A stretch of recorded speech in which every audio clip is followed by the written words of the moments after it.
जय गुरुदेव। परम पुरुष गुरुदेव जी, जय गुरुदेवय नाम। अलख यगम की पार में स्वामी तुम्हें प्रणाम। कोटि कोटि करूं वंदना, अरब खरब प्रणाम। चरण कमल बिसरू नहीं, जय गुरुदेवय नाम। यह तन तुमने दुर्लभ पाया, कोटि जन्म भाट का जब खाया। अब कुबीर था मत खो, चेतो छिन छिन भक्ति कमाओ। भक्ति करो तो गुरु की करना, मार्ग शब्द गुरु से लेना। शब्द मार्गी गुरु न होवे, तो झूठी गुरु वाइले में। परम पूज्य स्वामी जी महाराज, आप सभी प्रेमी, आप लोग आज ये सत्संग वचन सुन रहे हो। मालिक की अपार कृपा दया है कि आप सबको सत्संग सुनने का एक अवसर मिल रहा है। सत्संग बड़े भाग्य से मिलता है जब मालिक की दया कृपा होती है। कहते हैं बिनु हरि की कृपा, मिलाए नाई संता। और शांत बिना नहीं पावे पंथा। कहते हैं जब तक मालिक की दया नहीं होती, भगवान की दया नहीं होती है, तब तक संत महात्मा से भेंट नहीं होता। और जब संत महात्मा से आप भेंट नहीं कर पाओगे तो मालिक से मिलने का जो रास्ता है, जिस रास्ते से हम परमात्मा के पास जाएंगे, मालिक के पास जाएंगे, वह रास्ता हमको मालूम नहीं पड़ेगा। वह रास्ता संतों महात्माओं से मिलता है। अब हमने संत महात्माओं की खोज क्यों करनी पड़ती है? क्या और कोई रास्ता नहीं बता सकता? महापुरुष इस बात को समझाते हैं, जो भी रास्ता बताता है उसी को संत कहते हैं।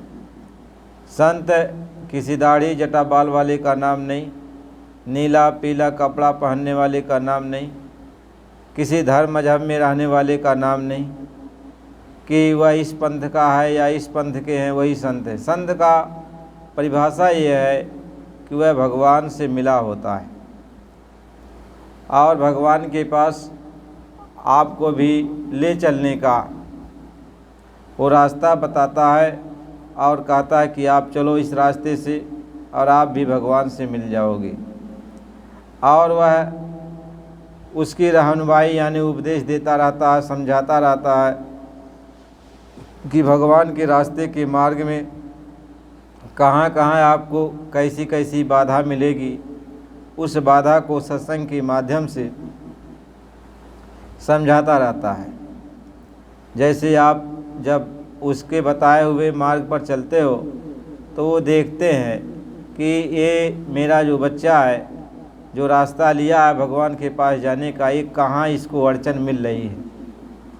तो उस अड़चन को मिटाने के लिए, हटाने के लिए वो सत्संग में जब आता है तो बिना पूछे ही उसको बता देते हैं सत्संग में कि यहाँ पर ये अड़चन आ रही है तो इसको इस तरीके से तुम्हें पार करना पड़ेगा। तो सत्संग सुना करके उस अड़चन को दूर करा देते हैं।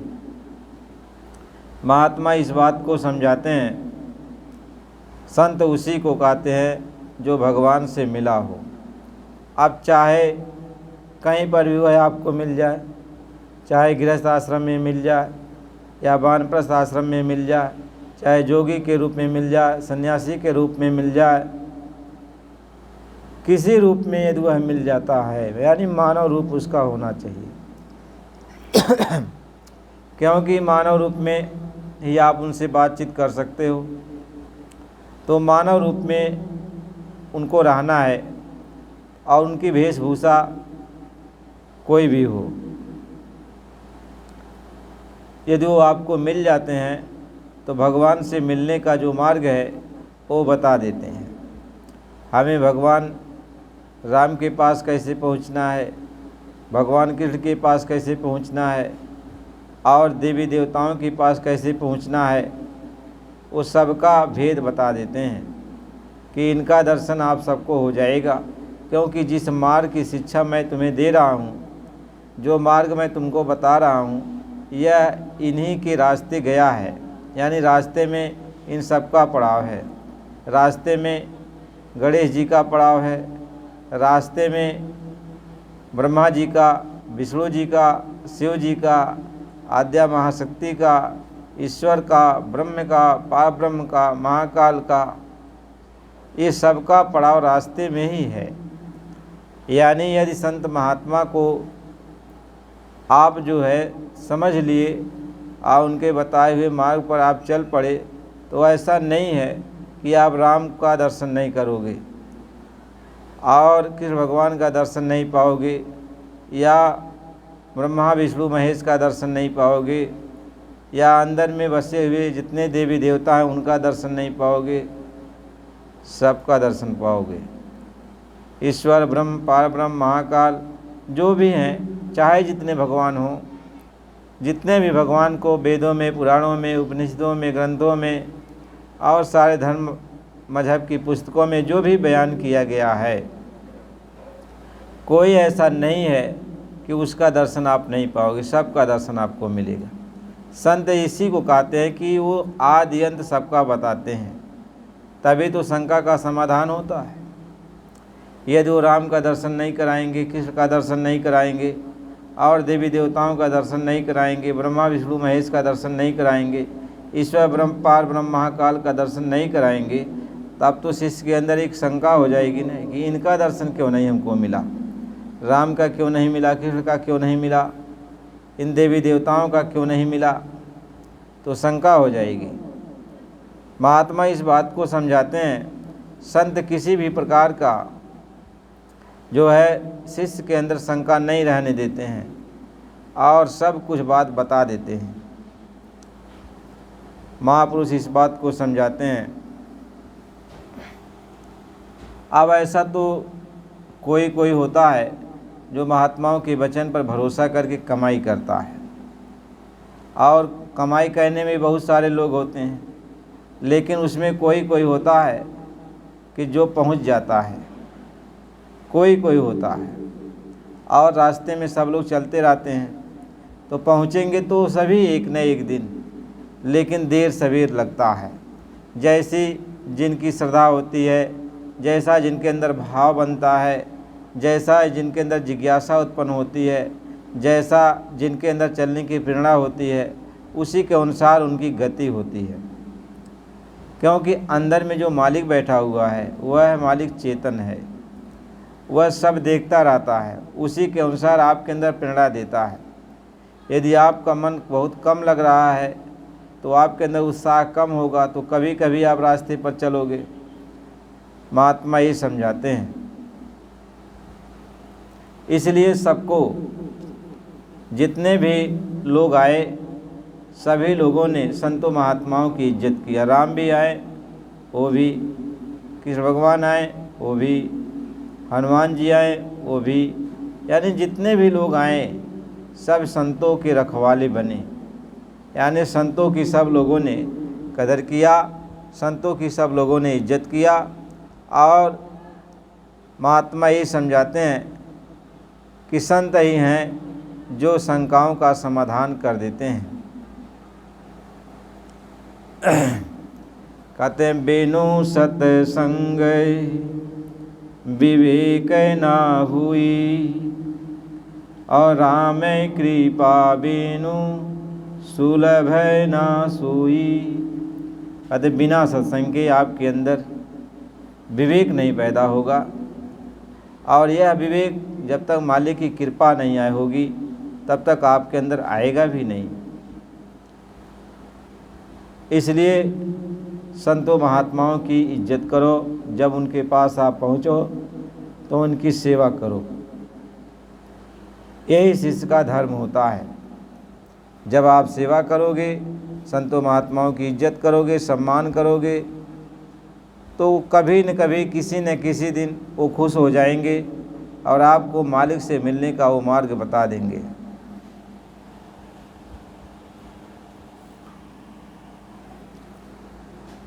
अब जब मालिक की कृपा हो जाती है, दया हो जाती है, तो संत महात्मा से मुलाकात हो जाती है।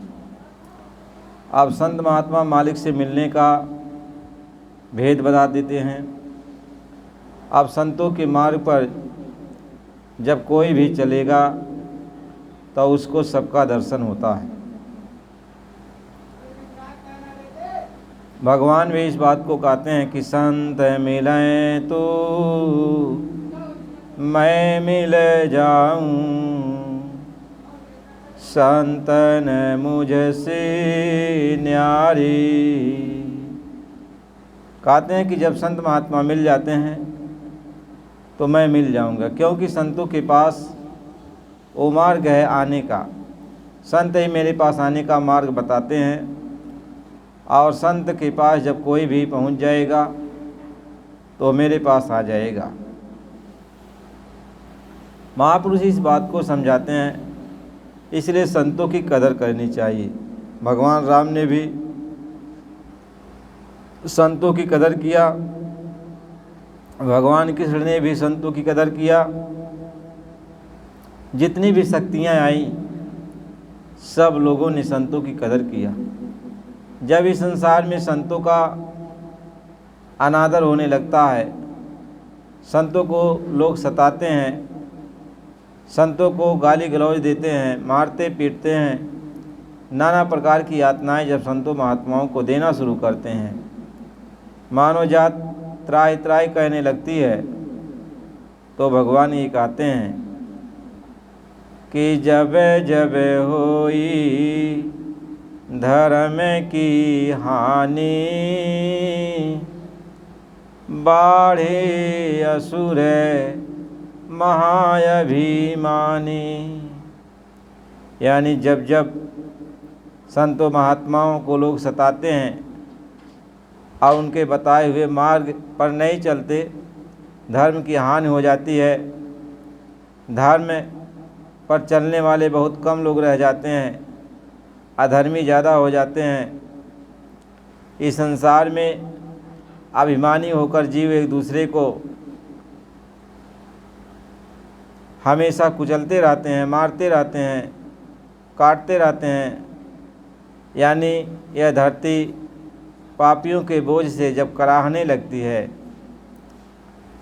कि तब तब प्रभुधारी मनुज शरीरा, हारय कष्ट भव सज्जन पीरा। तब भगवान इस धरती पर मनुष्य की तरह मानव का रूप बनाकर अवतार लेते हैं और इन पापियों धर्मियों का विनाश करते हैं, और फिर धर्म की स्थापना हो जाती है। महापुरुष ये समझाते हैं,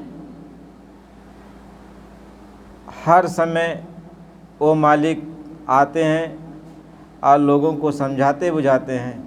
जब लोग नहीं मानते हैं तो उनका विनाश कर देते हैं। अभी इस धरती पर कितना पापाचार, कितना अत्याचार हो रहा है। अब तो संतों महात्माओं की, सज्जन पुरुषों की कहीं कोई कदर है ही नहीं। महात्मा ये समझाते हैं अब तो घर घर में रावण बन गया, घर घर में कंस बन गया। सभी घर में जो है कोई ऐसा कंचित घर होगा जिस घर में मांस मदिरा का सेवन न होता हो।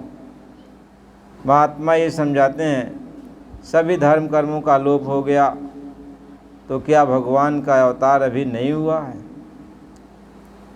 महात्मा ये समझाते हैं भगवान ने खुद कहा जब जब धर्म की हानि होती है, अधर्म की वृद्धि होती है, तब तब मैं आता हूँ और इन पापियों का विनाश करके चला जाता हूँ। अब हमें आपको सोचना है कि इतना अत्याचार हो रहा तो भगवान का आगमन क्या नहीं हुआ? वैसे यदि महात्माओं के वचन सही हैं तो मालिक का अवतार, भगवान का अवतार तो होना ही चाहिए। दो ही चीज़ इस संसार में सत्य है, दो चीज़ को ही सत्य माना जाता है, एक संत के वचन और एक मृत्यु। संत के वचन के लिए कहते हैं कि संत वचन पलटे नहीं, जो पलट जात ब्रह्मांड। रवि का तेज घटे नहीं, जो कोट जुड़े घमंड। और साध वचन पलटे नहीं, जो पलट जात ब्रह्मांड। कहते हैं सब कुछ बदल जाएगा, लेकिन महात्माओं के जो वचन होते हैं, जो पूरे संत सद्गुरु के वचन होते हैं, वो जो कह देते हैं वो कभी नहीं बदलता। और दूसरा है मृत्यु, यानी इस धरती पर जो भी आया उसको यहाँ से जाना है। यानी ये दो चीज़ सत्य हैं। मृत्यु अटल सत्य है और संतों महात्माओं के वचन सत्य हैं। अब संतों महात्माओं के वचन सत्य हैं और मृत्यु भी सत्य है। इसलिए भाई बंधुओं, इस बात पर ख्याल करना चाहिए। आज सत्य आपस में सत्य में वाद विवाद हो रहा है। ये समझना है कि परम संत बाबा जय गुरुदेव जी महाराज ने जो जो वचन कहे, यदि वो पूरे संत सद्गुरु हैं तो उनके वचन तो सत्य होना ही चाहिए। पूरे संत सद्गुरु हैं तो उनके वचन सत्य होना चाहिए। तो जो उनके वचन को मानकर चलते हैं कि यदि ये संत सद्गुरु पूरे हैं और इनके वचन सब सत्य हैं, और उन्होंने कहा भी जो भी वचन मैं कहता हूँ बच्चा एक भी बात इधर से उधर होने वाली नहीं है, तो गुरु के वचन यदि ये सत्य हैं और दूसरे इस संसार में जो आया है वह एक दिन जाएगा। और फिर उनके जाने का यहाँ पर सवाल, यानी जो और सब तो कहते हैं कि बाबा जी अब चले गए, और बहुत सारे लोग बाबा जी के वचन को मानकर ही कहते बाबा जी हैं। यानी ये सत्य की लड़ाई है या सत्य की आपस में बात चल रही है दोनों में। ये सत्य क्या है ये तो आगे आने वाला समय ही बताएगा सत्य क्या है। बशर्ते हमें आपको इस विवाद में फंसना नहीं चाहिए। हमें क्या करना चाहिए कि जो हमारे लिए मालिक ने रास्ता दिया, रास्ता बताया, कि हमें आपको उस पर चलना चाहिए। गुरु महाराज जी ने कहा अपना जो भी काम करो मेहनत ईमानदारी से काम करो, बाल बच्चों की सेवा सत्कार करो, समय निकाल कर 1 घंटा सुबह शाम ध्यान भजन सिमरन करो, और सत्संग मिल जाता है तो सत्संग सुना करो। यह तुम्हारा अपना काम है। और इस वाद विवाद में हमें आपको फंसने की ज़रूरत नहीं है, क्योंकि महात्माओं के वचन हैं, कि महात्माओं के वचन हैं और उस वचन को हमें पकड़ के चलना है। अब कोई भी ऐसा नहीं है कि जो गुरु के वचन को झूठा कह सकता है। कोई नहीं है कि जो गुरु के वचन को झूठा कर सकता है। सभी लोग तो गुरु महाराज जी को मालिक का रूप ही समझते हैं कि वो जो कह रहे हैं वो बात सही है। तो महात्मा इस बात को समझाते हैं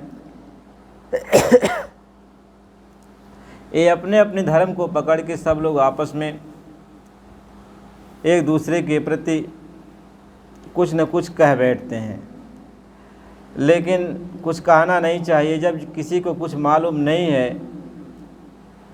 कि ये क्या हो रहा है, तो अपने अपने मार्ग को पकड़कर महात्मा महापुरुष के वचन को पकड़ के हमें सबको चलना चाहिए।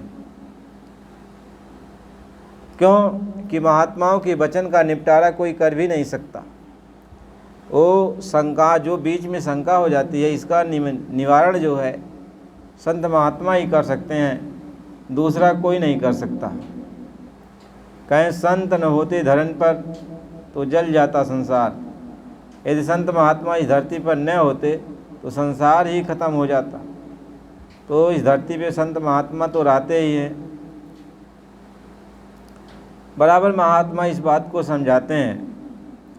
गुरु महाराज जी ने कहा कि बच्चा, इस धरती पे अवतारी शक्तियाँ का जन्म हो चुका है। अवतारी शक्ति जो हैं इस धरती पर आई हैं और बहुत सारी तो स्कूल से शिक्षा दीक्षा प्राप्त करके अब अपने कामों में लगी हुई हैं। अभी उन शक्तियों को भी ये नहीं पता है कि मेरे अंदर कौन सी अलौकिक शक्ति है। तो गुरु महाराज जी ने कहा समय आने पर उनको ये अंदर की जो शक्तियाँ हैं वो जगा दी जाएंगी। और जब उनको ये पता चल जाएगा मेरे अंदर ये ताकत है, ये शक्ति है, तो परिवर्तन करने के लिए तुरंत तत्पर हो जाएंगी। महात्मा इस बात को समझाते हैं। गुरु महाराज जी ने कहा कि परिवर्तन होगा दुनिया में, देखेगा यह ज़माना, यानी ये संसार में परिवर्तन होगा। आज यह परिवर्तन वो शक्तियाँ करेंगी। वो शक्तियाँ जत्थे के रूप में इस धरती पर आई हुई हैं और वो अपना काम कर रही हैं। अब महात्मा बीच में हैं तो अभी वो अपना काम कर नहीं पा रही हैं, लेकिन फिर भी वो शक्तियाँ जो है कुछ कुछ अपना प्रभाव तो दिखा रही हैं। और जगह जगह आपस में लोग लड़ाई झगड़ा कर रहे हैं। तो जब जब होई धर्म की हानि, आसुर बढ़ाएं अभिमानी। तब तब प्रभुधारी मनुज शरीरा, आहारे सकल कष्ट भव सज्जन पीरा। तो सबके कष्ट को हरेंगे और अधर्मियों का विनाश करेंगे। तो गुरु महाराज जी ने अपने प्रेमियों को ये कहा कि बच्चा, सबके पास ये संदेशा भिजवाओ कि चाहे कोई पापी हो, अधर्मी हो, कोई भी हो, सबको ये संदेशा दे दो कि जो कुछ किए, लेकिन अब से इस काम को करना बंद कर दो। किसी जीव जंतु को मत मारो, उनके मुर्दे मांस को अपने शरीर के अंदर मत डालो और शुद्ध शाकाहारी जीवन को बिताओ, तो तुम्हारा इस कष्ट से बचाव हो जाएगा। जो तकलीफ़ आने वाली है उन तकलीफ़ों में तुम्हारी हिफाजत कर दी जाएगी। तो प्रेमी तो इसका प्रचार कर रहे हैं, सबको सुनाते हैं, समझाते हैं कि इस काम को बंद कर दो। और सभी प्रेमी बराबर शाकाहार के प्रचार पर लगे हुए हैं। इसलिए प्रेमी भाई बहनों, अवतारी शक्तियों का तो जन्म हो गया है और वो जो है अब परिवर्तन की तैयारी कर रही हैं। गुरु महाराज जी ने कहा कलयुग में कलयुग जाएगा और कलयुग में सतयुग आएगा। तो कलयुग जाने की तैयारी कर रहा है और सतयुग आने की तैयारी कर रहा है। दोनों अपने साज सामान के साथ तैयार हैं। अब ये दोनों की जब भिड़ंत हो जाएगी आपस में, तो गुरु महाराज जी ने कहा कि बहुत बड़ा विनाश हो जाएगा। यानी चुटकी बजाते हुए ही 20 करोड़ लोग एक पल में समाप्त हो जाएंगे। बहुत थोड़े थाड़े लोग बचेंगे तो धर्म अपने आप आ जाएगा। जब इंसान के अंदर सद्बुद्धि आ जाती है, विवेक आ जाता है, तो धर्म कर्म अपने आप आ जाता है, धर्म कर्म आ जाता है। महात्मा इस बात को समझाते हैं। इसलिए सबको चाहिए, सभी प्रेमियों को चाहिए कि आपस में मिलजुल कर रहें और गुरु महाराज जी के वचन पर चलें और एक दूसरे को गुरु महाराज जी के वचन को याद दिलाएं। गुरु महाराज जी ने जिनके लिए जो जो भी आदेश दिया है, सब लोग अपने अपने आदेश का पालन करें। महात्मा इस बात को समझाते हैं कि देखो, यह शरीर तुमको जो मिला है यह बहुत ही दुर्लभ है। एक बार शरीर जब गिर जाएगा तो कितनों जतन कर लो, न कोई डॉक्टर आपको दवा दे के उठा पाएगा, न कोई तंत्र मंत्र आपको उठा पाएगा। दुनिया की कोई संपदा आपको उठा नहीं पाएगी। यह शरीर जब एक बार गिर गया तो गिर गया। इसमें श्वासों की पूंजी है, तो इस श्वासों की पूंजी को संभाल के रखो।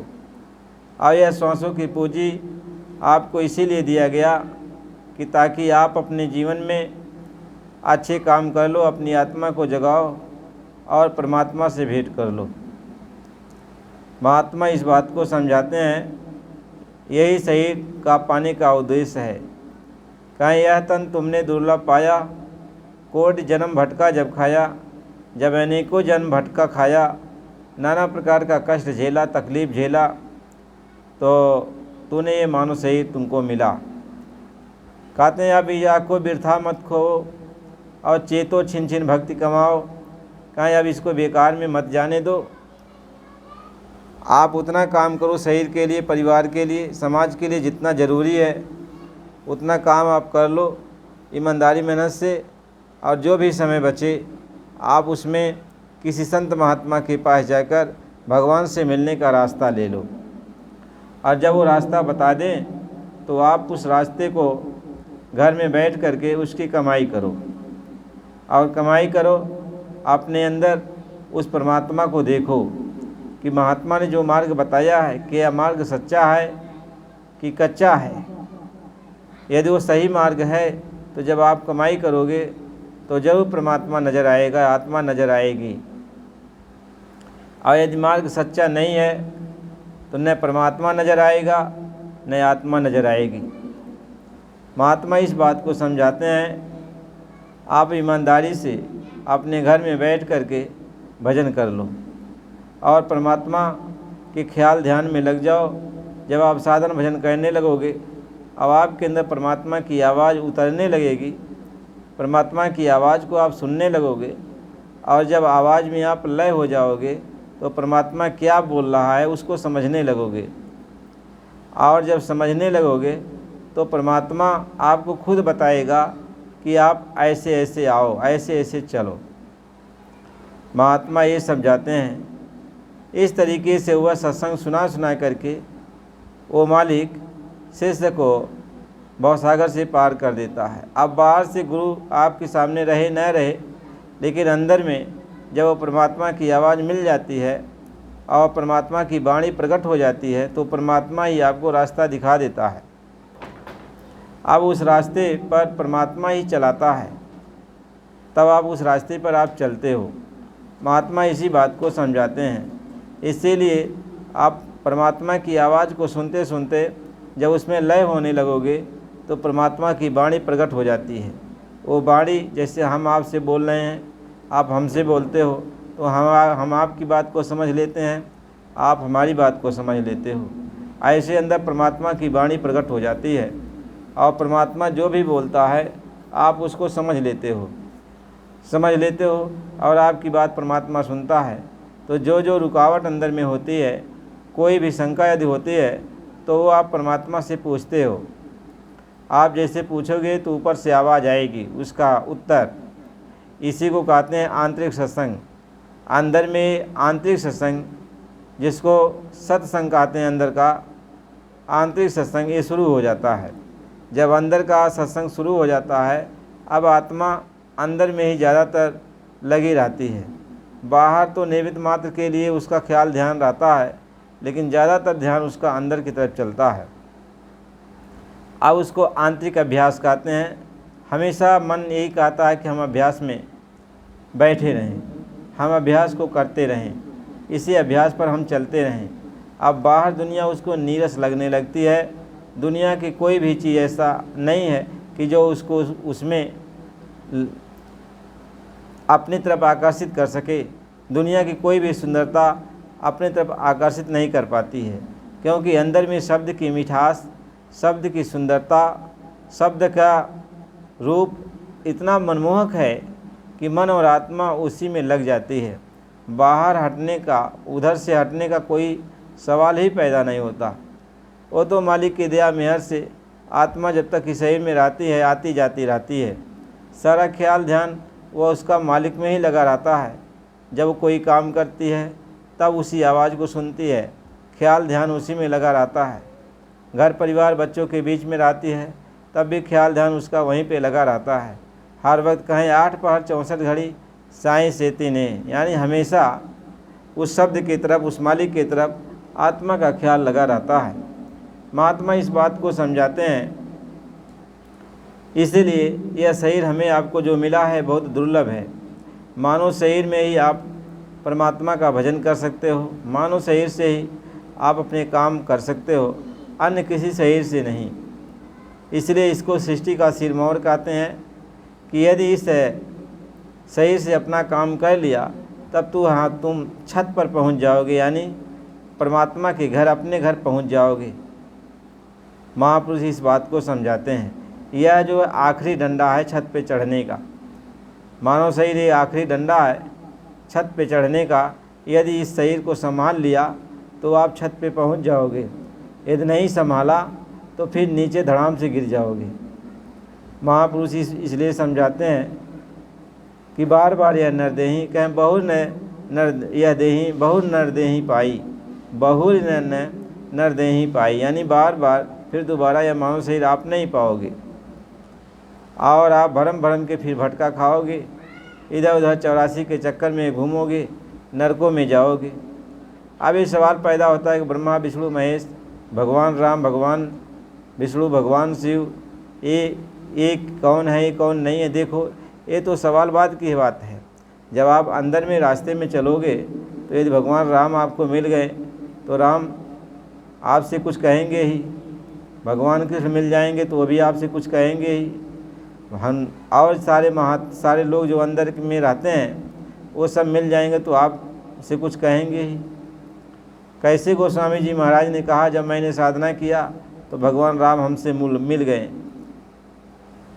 तो जब भगवान राम मिल गए तो भगवान राम ने हमसे कहा उधर चले जाओ। कह मोह बिलोक राम मुस्काई और बेहसत तुरंत गयो मुखमाई, और उधर माज सुनवंडज राजा और देखो बहु ब्राह्मण निकाया। कहें भगवान राम हमसे मिले तो कहें अच्छा आगे जाओ, उधर जाओ। तो आगे का रास्ता दे दिया।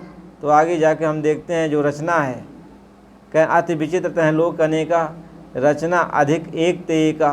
कहते हैं बहुत विचित्र विचित्र रचना है और एक से एक अनेकों रचनाएं हैं।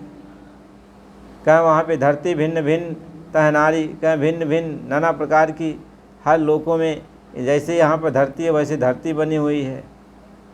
कहें अगणित लोकपाल जमकाला, अगणित भूधर भूमि विशाला। कहें अनेकों लोकपाल हैं, अनेकों धरती वहाँ पे बनी हुई हैं।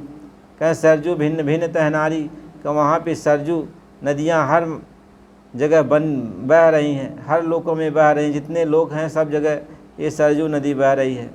कहें प्रति ब्रह्मांड राम अवतारा, और देखूँ बाल विनोद अपारा।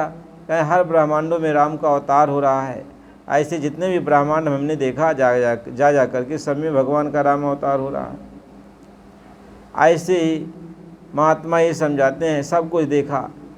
कह महात्मा ये लिखते हैं कि जो नहीं देखा नहीं सुना, जो मनहुन समाए सोई से अद्भुत देखूँ बरन कवन विधि जाए।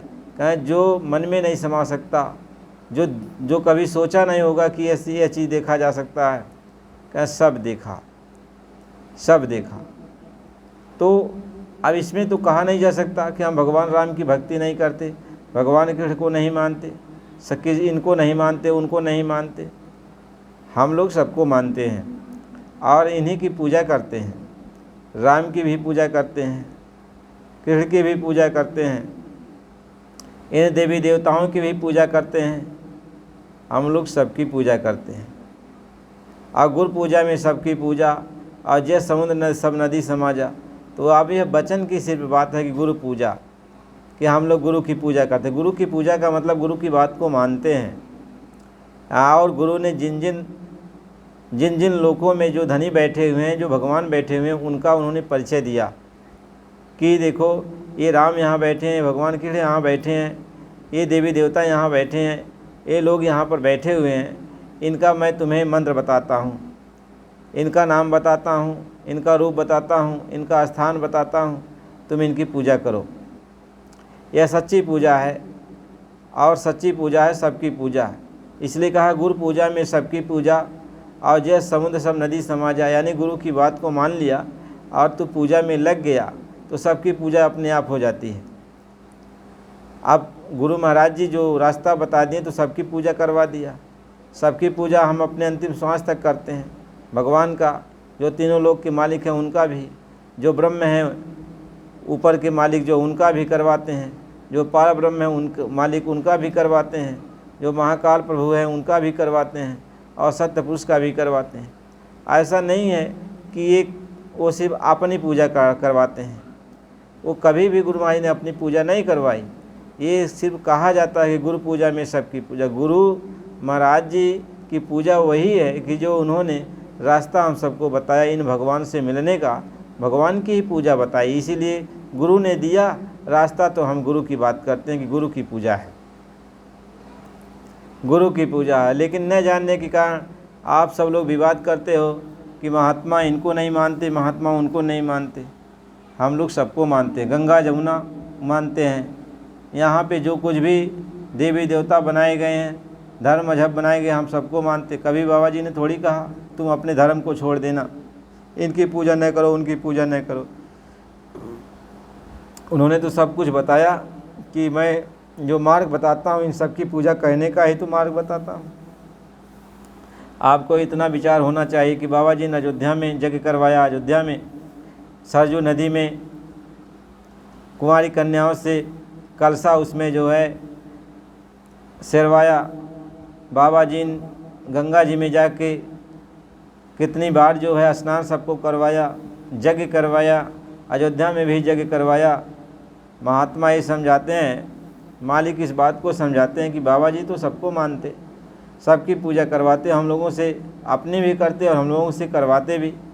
और बात कहते हैं कि बच्चा जिसका भी जहाँ जहाँ लेन देन है, जैसे जहाँ है, सबका प्रेम प्यार से खुशहाली से और सबकी पूजा करके अपना लेन देन अदा कर लो। माता पिता की पूजा करो, घर परिवार में छोटे बड़े की जैसा जो है उसका आदर सम्मान करो, मेहनत ईमानदारी से अपना काम करो। तो गुरु महाराज जी ने कहा सनातन धर्म तो यही है, सनातन धर्म यही है जो उन्होंने बताया। अब कहने के लिए एक बैग सब लोग कह देते हैं कि नहीं बाबा जी का जो मार्ग है वह इन सबसे अलग है। बाबा जी का जो मार्ग है वो सही मार्ग है, वही सनातन मार्ग है।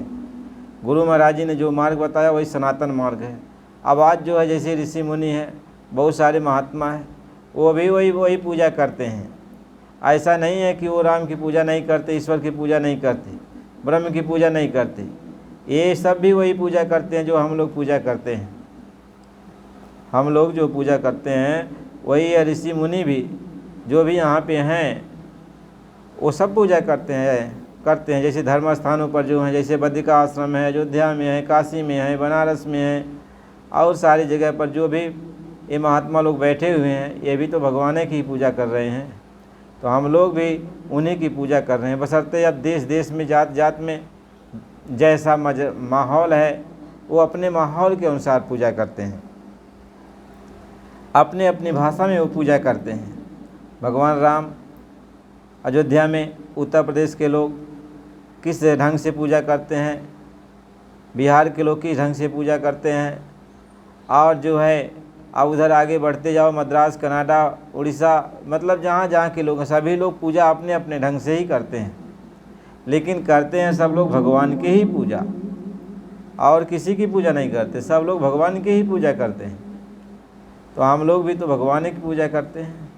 तो ये भ्रम अपने अंदर से निकाल दो कि महात्मा कुछ और कहते हैं, महात्मा कुछ और नहीं कहते, ये हमारी समझ का फेर है।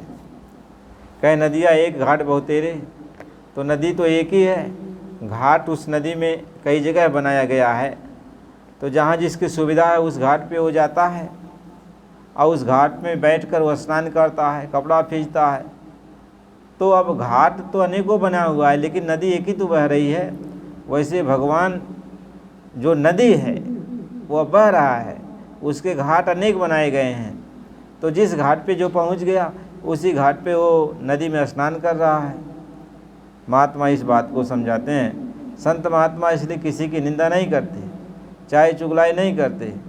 अब वे कहते हैं कि ज़रूर, इतना तो बात ज़रूर कहते हैं कि भगवान से मिलना ये धरोहर का काम नहीं है, यानी मानव शरीर आपको मिल गया तो इसमें यदि आप कमाई करोगे तो आप भगवान से मिल जाओगे, जीते जी मिल जाओगे। बस बात इतनी आपको समझना है। आप चाहे अयोध्या के महात्मा से नामदान ले लो, तो उनके कहे हुए अनुसार आप पूजा करो, अब आपको इस जीवन में भगवान से मिल जाना, भगवान राम का आपको दर्शन हो जाए। या मथुरा में आप चले गए, वहाँ किसी महात्मा से आपने रास्ता ले लिया, तो अपने जीवन में भगवान का दर्शन आपको कर लेना है। महात्मा इसी बात को समझाते हैं। आप बद्रिका आश्रम चले गए, केदारनाथ चले गए, काशी बनारस चले गए, वहाँ के महात्माओं से रास्ता ले लिया, ठीक किया, आप भजन कर लो जो रास्ता बताए हैं, लेकिन आपको इसी जन्म में भगवान से भेंट होना चाहिए। यही सच्चे महात्माओं का, संत महात्माओं का यही कहना है कि यह जीते जी का बात है, जीते जी आपको भगवान का दर्शन हो जाना चाहिए। और जो पूरे संत सद्गुरु बताते हैं, तो उन्होंने कहा यदि आप सब जगह से थक गए, नहीं कोई महात्मा मिला, तो आओ मेरे पास, हम तुम्हें भगवान से मिलने का रास्ता बताएंगे, और मेरे कहे अनुसार तुम इस काम को करोगे तो ज़रूर भगवान का दर्शन तुम्हें मिल जाएगा। वो बात यही कहते हैं, जैसे और सारे लोग कहते हैं तो वही बात ये कहते हैं। लेकिन और लोगों में और महापुरुषों में, संत महात्मा में अंतर इतने होता है, और लोग मरने के बाद की बात करते हैं और ये जीते जी बात करते हैं कि जीते जी परमात्मा आपको मिल जाएगा, और मेरे कहे अनुसार यदि आप इस काम को करोगे। तो देखो, कोई महात्मा किसी का विरोध नहीं करता। न समझने के कारण हम ये जानते हैं कि हम एक दूसरे का विरोध कर रहे हैं। ऐसा नहीं है, ऐसा नहीं है। आखिर त्रिलोकीनाथ को ही निरंजन भगवान कहते हैं न, तीनों लोक के मालिक वही तो हैं। उन्हीं के पुत्र हैं ब्रह्मा विष्णु महेश। ब्रह्मा विष्णु महेश ही अपने पिता को ही याद करते हैं न, ये याद करते हैं। आद्या महाशक्ति भी उन्हीं को याद करती हैं न, और जितने भी लोग हैं सब उन्हीं को याद करते हैं। तो महात्मा इस बात को समझाते हैं कि उन्हीं को हम भी याद करते हैं, और हमारे पास जो भी आते हैं उनको भी हम कहते हैं कि उनको याद करो। भगवान राम आए तो वो यही तो निरंजन भगवान के अवतार थे, कृष्ण आए तो वो भी वही तो थे। आखिर न समझने के कारण ये विवाद पैदा होता है। जब हम समझ जाएंगे तो विवाद नहीं होगा, सब लोग मिलजुल के रहेंगे, अपने अपने हिसाब से सब लोग भक्ति करेंगे। हाँ, महात्मा सत्संग सुना करके ये जिज्ञासा पैदा करते हैं कि देख बच्चा, यह इस जीवन का सवाल है कि शरीर में से श्वासों की पूंजी कब ख़त्म हो जाए, तो इसको धरोहर मत रखो। पता नहीं क्या होगा क्या नहीं होगा, लेकिन जीते जी यदि भगवान का दर्शन कर लोगे तो तसल्ली हो जाएगी कि अब हम फिर दोबारा हमको जन्म नहीं लेना है, हम अपने घर चले जाएंगे। यदि जीते जी दर्शन नहीं होगा तो शंका में रहोगे, पता नहीं दर्शन होगा आगे चल के कि नहीं होगा, मरने के बाद परमात्मा मिलेगा कि नहीं मिलेगा। तो गुरु महाराज इसी बात को समझाते हैं इसलिए हमें आपको सबको चाहिए कि संतों महात्माओं की खोज करें जो परमात्मा से मिला हो, परमात्मा को अपने जीवन में देख लिया हो, परमात्मा से मिला हो, तो उसके पास आप जाओ और वो जो रास्ता बता दे परमात्मा की भक्ति का, और उस रास्ते पर आप चलकर अपने जीवन को सफल बना लो। यही कहने का उद्देश्य है। आप सभी प्रेमी भाई बहनों, आप यदि नए हो तो चैनल को लाइक करो, सब्सक्राइब करो, पुराने हो तो लाइक कमेंट करो। जय गुरुदेव। और अगला सत्संग अगली वीडियो में आपको कल मिलेगा। जय गुरुदेव।